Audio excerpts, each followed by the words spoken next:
en tant qu'ingénieur son. Donc j'ai fini la formation il y a 2 ans de cela. Maintenant j'ai mon diplôme et j'essaie de travailler de gauche à droite. Mais depuis que je suis arrivé en Allemagne, là, je travaille plus dans le domaine du théâtre. Plus. Et là, honnêtement, c'est pas mal, c'est cool. Mais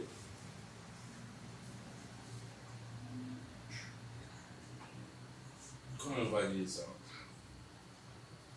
Tu dois courir d'un projet à un autre projet. Tu vois, et je trouve ça un peu fatigant, non? C'est la débrouille. Ça veut dire qu'il faut faire la débrouille après jusqu'à un niveau et puis bon, ça va être mieux. Mais je pense qu'avec ce que tu fais, ce sera toujours de projet en projet. Parce que le théâtre, c'est des pièces qui vont développer. Donc quand tu finis, il faut move sur. Il faut aller là, exactement. Mais moi, honnêtement, je te dis, c'est une question de famille. Tu vois? Et c'est parce que j'ai de la famille. Et on n'est plus célibataire. You understand? Quand on était au Burkina, on était célibataire. Ok, il n'y a pas de problème. Tu peux sortir, rentrer le lendemain à 6 heures, dormir 3 heures de temps et hop là, you go. Mais je suis là, ma première année, j'ai tourné les soirées, j'ai regardé les soirées hip-hop, j'ai vu seulement là que c'est le même parcours que. Exactement. Seulement c'est un autre continent, c'est une autre langue. C'est le même parcours, il faut prouver que tu es un MC, il faut prouver que tu es ci, tu peux faire ça, tu peux faire ça. Comme les Allemands le disent, ich habe keinen Bock mehr. Ich habe keinen Bock mehr, ça veut dire, comment on dit ça? J'ai pas envie. Voilà, je n'ai plus envie de faire ça. Okay, tu comprends? Ça, on a déjà fait, tu comprends? Maintenant, on fait des trucs concrets. Concrets, ça veut dire, par exemple, avant que je vienne, au Burkina, il y avait quoi? Je travaillais dans la radio de MC Clave et j'avais une émission hip-hop de 22h à 1h du matin, chaque vendredi. Comme Basta Gang. C'est après moi que Basta est parti à Nostalgie. Oh, wow! Et avant ça, en fait, avant cette émission radio, qu'est-ce qu'on faisait? On a continué à faire le hip-hop et on organisait des concerts sound system dans la rue chaque 1 mois. Et on a gardé une ligne en fait, Colombo, je ne sais pas si tu as entendu parler de ça, ça c'est à Wontega.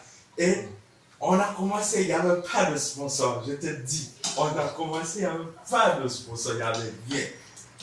On va à la mairie, on demande l'autorisation de poser notre podium dans la rue, tout. On fait tout avec notre équipe, ceux qui sont là aux alentours.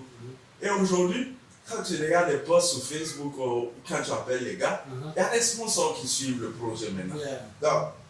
Donc ça existe toujours pour le moment. Là,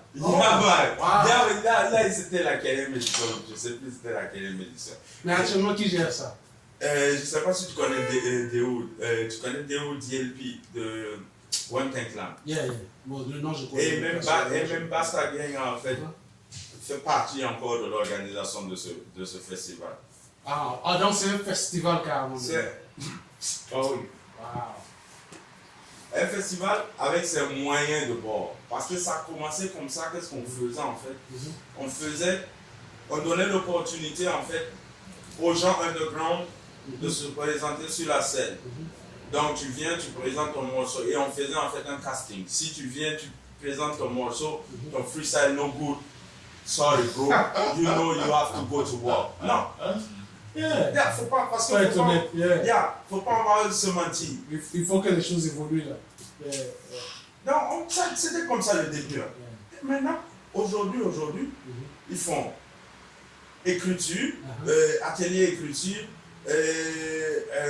quoi encore, graffiti, et les concerts. Et maintenant, c'est pas, en fait, au début, c'était un concert, un jour précis. Mais maintenant, il y a 3 concerts. Tu vois? Et le dernier concert, c'est celui-là, voir moins pas pourquoi. Tu connais, c'est One Thing, c'est passé, ça fait longtemps. Mais bon, anyway. Mais bon, c'est le hip-hop. C'est, voilà quoi. Mais si tu veux, tu peux te caler là-bas en même temps. Là, Actually, hein? over here, the Oh, light, yes, the no, no, light, yeah, the yeah. light is pretty Okay. bad over Non, there. parce qu'en fait,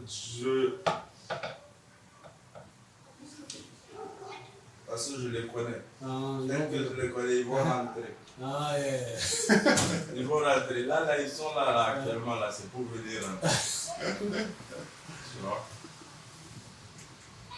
Mais donne-moi ton mic, je peux poser. Le mic, après, je viens à la lumière comme ça. Ah, ok. Donc, là, allô, bienvenue sur le podcast Camarade. Aujourd'hui, on reçoit Kader Traoré, que beaucoup de gens ont connu sous le nom de El Primo. El Primo, bienvenue sur le podcast. Merci, ma Is. Et j'ai oublié de te dire quelque chose dans notre discussion. El Primo, en fait, s'appelle plus El Primo. El Primo s'appelle maintenant Black Soldier. Black Soldier, ok. Alors pourquoi ce changement de nom? Ce changement de nom, Black Soldier. Comment on va dire ça? On va dire que c'est un niveau de maturité.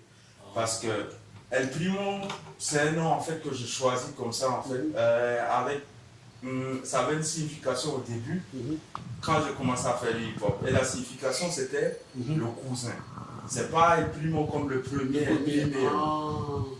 Parce que El Primero c'est le premier en espagnol, mais El Primo c'est le cousin. Et maintenant en fait, dans la connotation hip-hop, comme dans le hip-hop on est tous frères et sœurs, et comme je viens encore de l'Afrique, pour moi ça avait une grande importance parce que c'est la famille élargie. Parce que tu connais comment c'est en Afrique. Lui c'est le cousin de la cousine de tel, Zofort c'est ton cousin. Tout de suite c'est ton cousin. Oui, je vois. Donc, dans le hip-hop, je me considérais comme le cousin de tout le monde. Ça veut dire le cousin du riche, le cousin du pauvre. Parce que je faisais du hip-hop et pour parler aux pauvres et pour parler aux riches. Wow. Donc, maintenant, Black Soldier, ça fait toujours du hip-hop? Non, Black Soldier fait plus trop de hip-hop. J'écris plus souvent comme ça. Je compose plus. Et je compose plus des sons afrobeat ou des sons hip-hop ou des sons reggae. Tout dépend de l'humain. Et hormis ça, en fait, il y a 2 ans de cela, j'ai fait une formation d'audio-ingénieur. Et donc, comment on dit ça? Je me concentre plus à devenir un audio-ingénieur. Donc, ça veut dire je m'intéresse plus au mix, tout ça. Je vois tu as du matériel calé pour ça. Le minimum, c'est sérieux là. C'est le minimum, comme le dirait l'autre. C'est sérieux. Et te voir changer et aller vers le théâtre, je sais en tout cas que tu es sérieux parce que même depuis au pays, au Burkina, moi je sais que tu ne dois pas te rappeler, mais c'est la première fois que nous on se croise qu'à aller causer. Yeah, mais la première fois que je t'ai vu, je pense qu'on s'est vu 2 fois. Je pense il y a une fois on s'est vu sur le terrain de la cité qui avait le match vers Zorona là. C'est quelle cité encore? 1200. Vers le 1200. Il y avait un terrain de basket là-bas. Une fois je t'ai vu là-bas avec Medius. Et Medius, il est aux États-Unis. J'ai appris ça, exactement. On a causé quelques fois là. En fait, Medius et moi, on s'est vu la première fois dans un train. J'étais avec ma femme. Et on s'est assis face à face dans le train. J'ai dit, oh Medius. C'est la première fois qu'on s'est vu là-bas. Mais là-bas, je t'ai vu. Mais la première fois que je t'ai vu, c'était au collège de la Salle. Il y a le terrain de basket. Et à ce moment, je jouais au basket et j'étais pas mal au basket. Et les gars de la salle, ils n'aimaient pas me laisser jouer à la salle. Non, ce jour, on jouait. Et ce jour, tu es venu. Et c'est moi qui as pris pour attaquer. Et je me rappelle, je te dit, mais lui, là, il est courageux. Hein? Parce qu'en ce moment, sur le terrain, personne ne voulait m'attaquer au fait. Donc, et après, je t'ai vu dans le hip-hop. J'ai dit, non, j'ai dit, lui, là, je sais qu'il va aller loin dans le hip-hop. Donc, tu vois changer. Yeah. Et quand je sais que là où tu vas aller, tu vas toujours passer parce que tu n'as pas peur d'attaquer. Inch'Allah. Et ça, franchement, ça fait plaisir de te voir. Et même, ouais, j'ai très bonne mémoire. J'oublie pas les faces. Et même te voir, récemment, j'ai été chez Ops. Je ne sais pas si tu te rappelles de Ops. Ops, comment on appelle? Kumankan. Yeah, genau, Yeah. Kumankan. Genau. Ops, et tu vois aussi avec ta famille, ça veut dire, même personnellement, beaucoup de gars de cette génération de hip-hop là, les gars ont beaucoup évolué personnellement, même que ce soit dans la vie ou leur personne. Mais ça fait plaisir de te voir dans ton cas, donc avec ta famille. Franchement, c'est très bien. Je suis content de voir ça. Bless. Mais le théâtre, c'est comment? Comme on va dire, le théâtre, c'est du sport, comme on va dire. Quand je dis c'est du sport, c'est pas du sport comme l'autre le dirait, mais c'est un autre art, c'est une autre direction. La seule différence, c'est que tu n'es pas limité à dire un texte. Tu le joues à fond, tu es un personnage, tu es quelqu'un. Tu vis le texte. Exactement, c'est comme, je sais pas moi, quand j'ai écrit, j'ai fait du son hip-hop, il y a, bon, même pas du son hip-hop.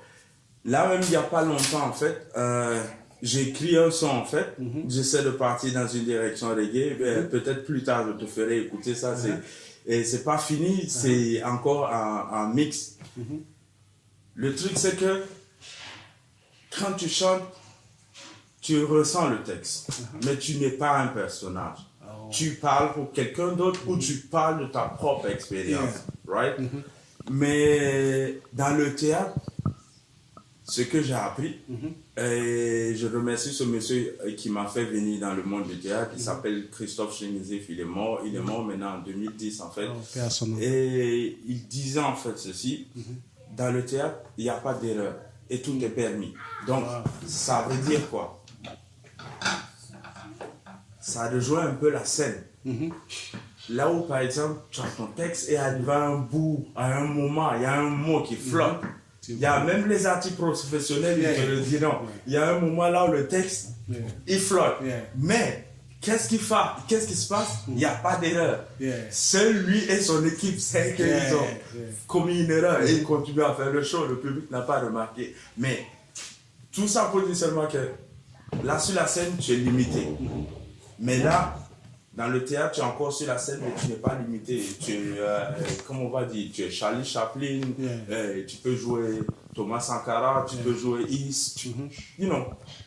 Voilà, tu te mets juste dans la peau de quelqu'un et maintenant, le plus important, c'est l'histoire. Comment l'histoire va réussir à accrocher les gens.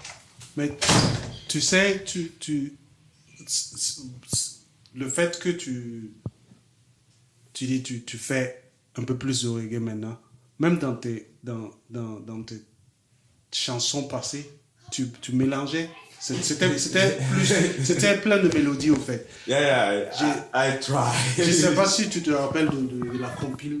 Bon, c'est pas sorti que Père son nom Patrick et puis Francis de 13 Écoles, ils avaient fait. Plein de vrais là. Non, c'est sorti. La compile, elle est sortie. Okay. Ils ont fait, je pense, si je me rappelle, ils ont fait un record release. Et c'est après ça, en fait, que Patrick, il est décédé, en fait. Okay. Parce qu'en fait, ils ont fait le record release et si je me rappelle, ça a commencé à marcher. Petit à petit, 13 records commençaient à être reconnus. Okay.